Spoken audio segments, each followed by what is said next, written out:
Good morning, councillors, staff, members of the public. I will commence with the meeting, a council meeting on 28th of March 2018. I'm just going to start with the karakia. Whakatakata hou ki te uru, whakatakata hou ki te tonga, kia makina kina ki uta, ki mataratara ki tai. E hiake ana te atakura, he tio, he huka, he hauhu. Tihei mauri ora. I just want councillors to note, please, that we have our meeting being live streamed and also that voting is by division only. So please ask you on each vote to raise your hands and we'll say A or no when your name is called. I have no apologies, perhaps one for lateness from the Chief Executive. I'm sure he's on his way shortly. So I'll move on.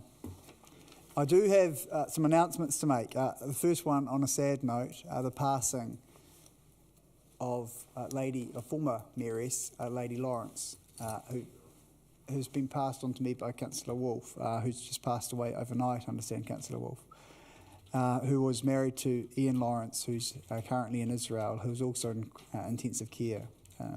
So I just want to note the passing of the former Mayoress and a sad time for this council, and we respect those that have gone before us in these seats. The second announcement today, I've got a little presentation. I want to acknowledge a couple of people who have been key to this organisation for a very long time, 30 years and 32 years respectively. It's a dynamic duo, they come as a pair, Robin and Derek. I'll start with Robin first because often, or should, as the way these things should be, the lady should come before the gentleman. But Robin is the longest serving temp in the council's history. She started as a temp in 1988 and stayed, and then as a permanent employee, was seen for many years, 30 years in total. And we've got a few pics here as well from some of the debaucherous weekends it undertook over the course of this career. What was interesting, however, was and Robin's worked for Derek for a long period of time. And when he became the General Manager of Service Delivery, she was asked to be his PA. However, she was most resistant initially and seemingly refused. She didn't want to work for this young horticulturalist upstart with a big head of hair, an uncharted ego of uncharted proportions previously. But then did start working for Derek, and they struck it off and have had a great working relationship since for many years here at the council. Jude and others knew Robin as Derek's other wife, but she'd often be invited to the fries, and Jude would cook her a fantastic dinner, and they've had a great working relationship and familial relationship as well. I have been informed of the hot pool incident, which occurred when the EA spent a weekend away at accommodation in the Marlborough Sounds. Stories have filtered back and they've become legendary within the organisation. However, given the level of decorum required for this meeting, I won't go into further detail.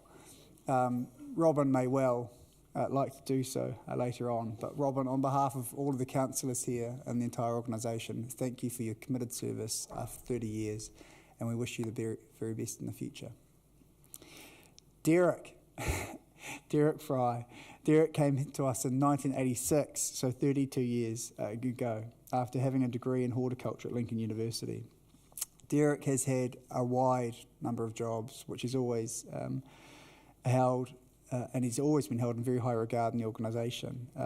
First within Parks and Gardens, and then heading the Capital Development Agency, which is a precursor to READER, and has worked on projects that have helped transform the city as well. One example being the BNZ Arcade when it was to be demolished, saving it and selling it for $1, but to making sure that it was refurbished and became a key part and a cornerstone of the CBD, and in particular Lambton Quay. He's also honed his political skills over the years. He was a Chief of Staff for Mayor Mark Blumsky, and you can see that with some of the comments that Derek has made over the years as an ELT member as well. You always know that you're going to get something interesting when Derek begins. Of course, councillors, I defer to your wisdom and knowledge. However, or with the greatest of respect, councillors, there was always going to be some political nuance to what came next. But Derek has always been ultimately committed to this city and a dedicated public servant. to the extent that he's often been seen walking around the city, camera in hand, taking pictures of things to log in to the call centre or to fix it, because he always wanted the city to make its best impression to any visitors and to Wellingtonians alike. He's been involved in the 2011 World Cup, the 2015 Cricket World Cup, the 2007 and 2017 Lions Rugby Tours, delivery of ASB Sports Centre and Westpac Stadium, Hobbit and Lord of the Rings premieres, Wow and Sevens. He has been a steadfast servant, committed to Wellington City Council. And Derek, I want to personally, and on behalf of all councillors and the entire city, thank you, Derek and Robin, for your committed and long-term service. Kia ora. And have a standing ovation for their long-term service.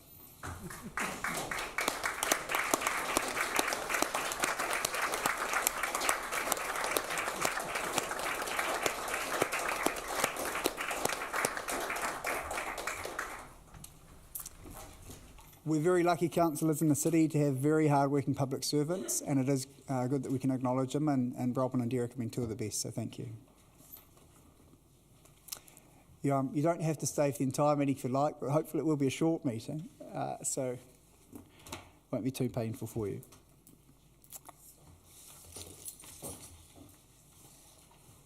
The councillors, if I can just move into report 2.1, general business. I'm going to ask the Deputy Mayor. Oh, sorry. So we'll just go through the conflict of interest declarations. Are there any? No.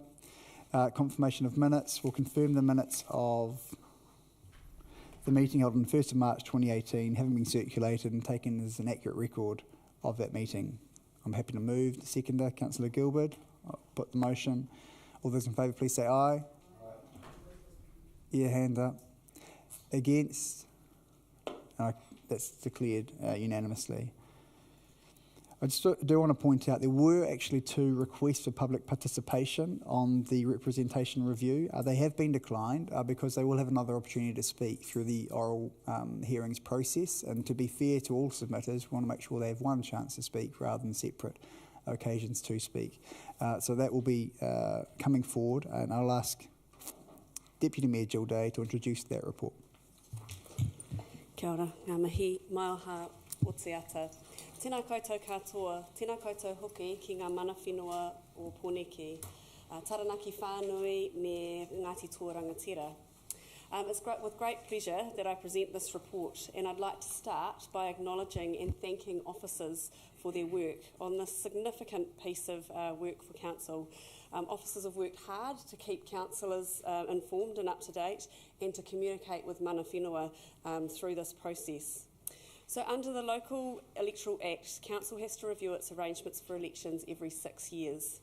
We last reviewed them in 2012 for the 2013 and 16 elections, so we must carry out another review before the elections next year in 2019. Representation reviews include the basis of election, i.e. whether councillors are elected at large, wards or a mix of both, and the establishment, retention or disestablishment of communities and community boards.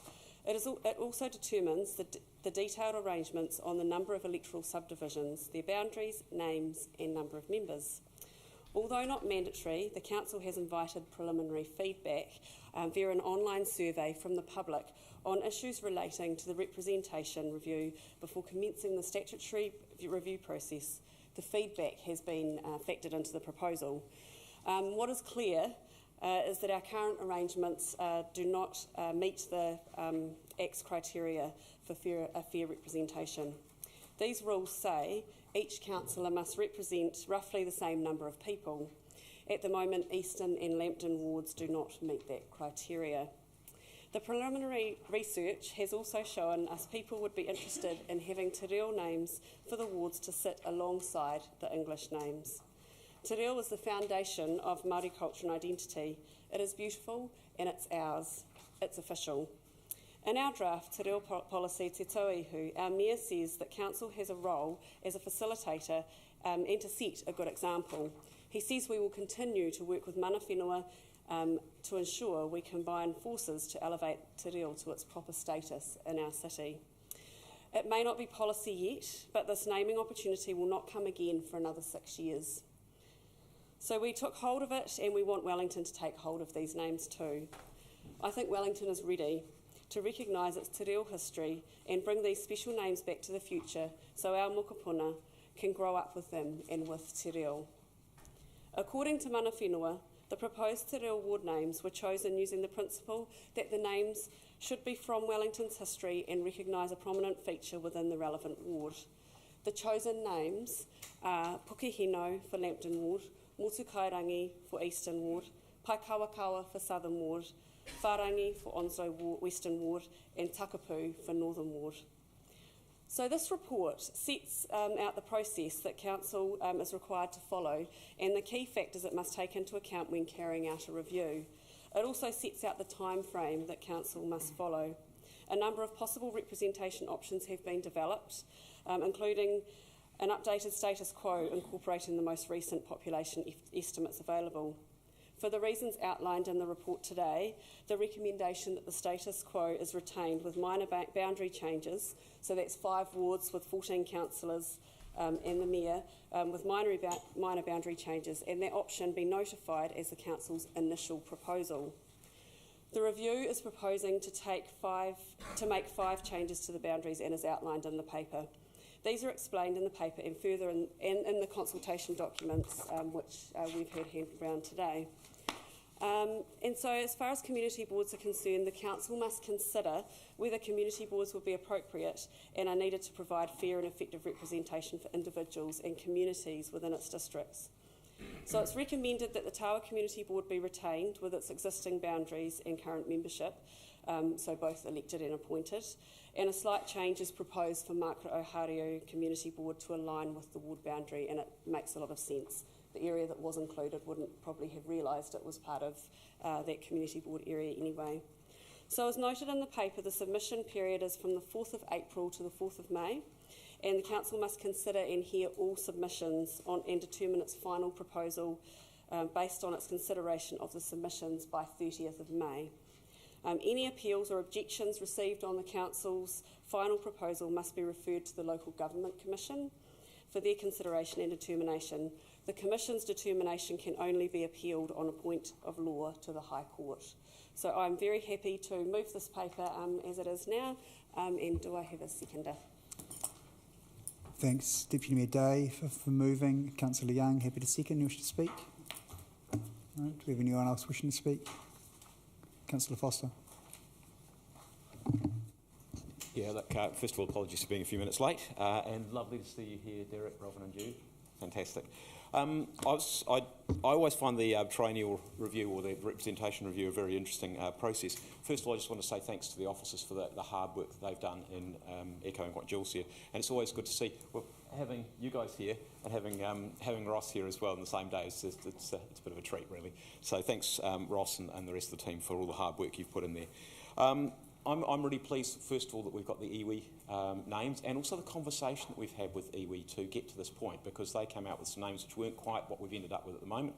We had a bit of turn for a conversation, and that's ended up with what I think are a really good set of names. And also what was really good is to have the explanation of the stories behind those names as well, and I think that was really great. And I think if we can get that out there, I think those names will mean a lot more to people, and I hope that they are a source of both pride and interest in the city.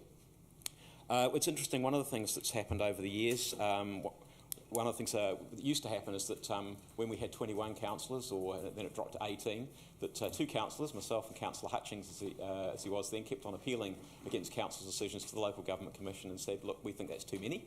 And eventually the Local Government Commission said, yep, we agree, and we dropped it to 14. And we thought that's about right. And it's interesting that nobody would want to go back now. At least I don't think anybody would want to go back, and I've never heard anybody push for that. Brian might, but he might be one of the few. But that's interesting. In terms the other couple of things I want to say, the numbers are really, really important. So there's a democratic principle there, and it probably comes from the old rotten boroughs that there used to be in the UK at one stage, that every person's vote counts roughly the same. And that's why we've got that plus and minus 10%, which wasn't in the legislation right at the beginning, but is certainly something that's required now. And I guess one of the challenges we've got here is we are slightly outside that. I know it's only slightly. We've got one ward slightly out one way, and one ward slightly out the other way. That means that effectively the vote in the eastern ward counts effectively 20% more than the vote in the southern ward. That's not ideal, And of course what it means is that the decision, if it stays as it is, that decision automatically goes to the Local Government Commission to make the decision. I understand that they've said that they're comfortable with it, but I would just put the warning on record that the Local Government Commission has made some interesting decisions in the past, and I can remember one decision they made. I think there was one person out of a whole suite of people who made submissions who said, look, I think you should put what was the then Western Ward and the Lambton Ward together, effectively abolishing the Lambton Ward. And guess what they did? They did it. And particularly the Lambton Ward was really, really unhappy that suddenly that sort of central city-focused ward had just suddenly disappeared at the stroke of a Local Government Commission pen. So if we can get it right, and I know the numbers really, really are very, very tough, that will be a really, really good thing to do to get those numbers to work. The other point to make is that this, of course, is our preliminary decision rather than our final decision. So, let's hear what people have to say. Final comment I want to make was just about the boundaries for Makaraharu, which kind of surprised me a little bit. And I know that we're moving particularly the interesting area of Long Gully to Southern, which I think is fine. But I do think it's a little odd. I mean, that's an area which seems to have aspirations to be residential as opposed to rural. I think that's a little challenging. Councillor Foster, 3 minutes has passed. You want to begin to wrap up? This is the last thing I'm going to say. But I do wonder, it is rural in nature, and I do wonder whether, in fact, that's something the Makaraharu Community Board will be maybe make some comment about, saying actually that fits within our area rather than being outside our area. Thank you. Councillor Dawson. Thank you. I just want to say, first of all, my thanks also to the iwi for the hard work that they've put into the Māori names. I like them, and I think it's really important for me that this is not a decision that we bandy around as being about all of us. It is important that mana whenua have the say on this one a lot more than us, so I'm happy with that. I'm going to support these ward changes, but I am going to say I have some sympathy for those who have had to do them. Originally, when we discussed this, there were terms like communities of interest bandied around. It has been confirmed to me that that's not quite the case. It's more about being lines on a map. And I do want to urge us as council to think seriously about looking at some of our suburb boundaries. We have some strange situations occurring. The Lambton southern boundary now has this odd dog leg appearing in it, where we've actually got 6 houses that are further north than the ones that are now going to be in Southern Ward. We've got this weird situation occurring, and it really is just about where we as council draw our boundary lines for the suburb. It's not a natural line. It's not what the locals would consider to be the end of the suburb, but it is what our lines say, and that's what these guys have gone on. There are some natural delineations between suburbs in this city now, which I think we need to take into account, and we need to do some work on that going forward. So I'd like to urge us to take that seriously. One of the great sadnesses for me in this process has been the general comment has been, who cares? And it does make me wonder why we bother to have wards at all if nobody actually cares. Councillor Panna. Thank you, and I'd just like to reinforce the comments of my colleagues, thanking officers for their work, and I'm also glad that we didn't do too much work on this, because I think a case wasn't made for a fundamental restructure, and that seems to be apparent in the feedback from people, so that's helpful. Look, it's great to see Māori names being picked up. That was my question to Council. It hasn't been debated, which is just fantastic. It doesn't need to be. And certainly I am happy to accept the ruling or the thinking of iwi. That is their place. I do want to speak to Brooklyn and the Lambton ward boundaries. So there has been some concern raised from the Brooklyn community so far, and there's been comments in the other way too. This is difficult. Essentially, Lambton is getting bigger, and what we've seen over the last decade is suburbs basically being pushed out of the central city. So when I first stood, I had to campaign, I'm so glad I don't have to anymore, in Wadestown and Roseneath, because it was part of the... no, they didn't love me, I don't think. And that hard campaigning. And now we're seeing basically, and Brooklyn possibly was the one that was going to go next if anyone was going to be moved. Nevertheless, I acknowledge the feelings of some Brooklynites who will feel that they are more closely aligned in terms of the community of interest with the central city. So we need to have an engagement meeting with them, and then we'll talk about it. The essential problem is that either we'd have to increase the representation in Lambton, or we have to take other suburbs out or cut other suburbs in pieces, and that possibly wouldn't be particularly helpful. Having a split ward hasn't always worked, just as a sitting councillor. The thing I found interesting about this report was the issue of community boards. So there seemed to be a diversity of views around whether we needed any, and there was quite a strong feeling that we didn't need any more. I think, Councillor Calvert, that might be quite an issue just to really hone into in the consultation, just given we've had these two which have been there for historical reasons, but maybe there are others that want one. And even the CBD might be an area for focus, just given it is getting so big. Deputy Mayor Day, right of reply. Very quickly, thank you, colleagues, for your great additions to this discussion.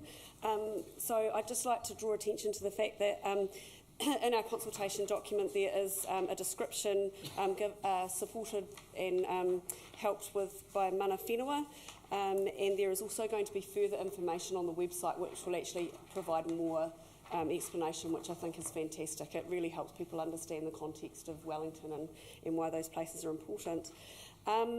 Really the only other thing I think I need to comment on is that with regard to community boards and the boundary change for Makura o Hariu, Community Board, they have been consulted through this process and they support the change. So I think it's important for us to note that. And I think really I'll just finish by echoing the words of Councillor Dawson. Let's hear what people have to say. Thank you. Thanks, Deputy Mayor Day. We'll now move to recommendations on pages 7, 8 and 9. I'll take them all as one. Please raise your hand. All those in favour, please say aye. Against? I declare those recommendations carried unanimously. Now move to report 2.2, and I'll ask Councillor Dawson to introduce the report.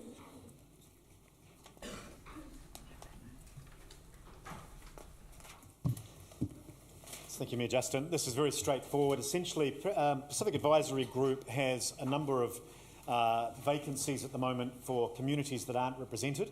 Unfortunately, its current terms of reference say the only way you can fill a vacancy is by putting the next highest polling candidate on there. There were no next highest polling candidates because there were exactly the number of candidates as there were positions and then some missing. So this is simply allowing a process to fill those vacancies in the meantime. Over the triennium, there will be a review of PAG's terms of references, which needs to happen anyway, and we'll sort out some of these anomalies then. But right now, we've just got a couple of significant Pacifica communities not represented that we need to get in there. So I move the recommendations and hope that you will support them. I'm going to suggest that maybe my alternate on PAG would second that. Deputy Mayor, happy to second. A move by Councillor Dawson. No one wish to speak. Councillor Panna. Thank you. Just very briefly, look, I'm going to vote for the paper, but I will just raise a slight concern around this issue that this is, not going to happen again. It's not good process, and frankly, I can see a situation arising like this again. Sometimes it is hard to find appropriate people to fill these positions. And I guess just the other question I would ask is, do more things need to be fixed with the group? If at the point you can't find people, is there a bigger issue to look at? So I'm sure our representatives will handle that issue most ably. Councillor Dawson, right of reply, if you wish. Just very, very briefly, yes, and yes. We are looking at it. One of the problems is we inherited advisory groups from a different model that all have different terms of reference and different ways of appointing their memberships.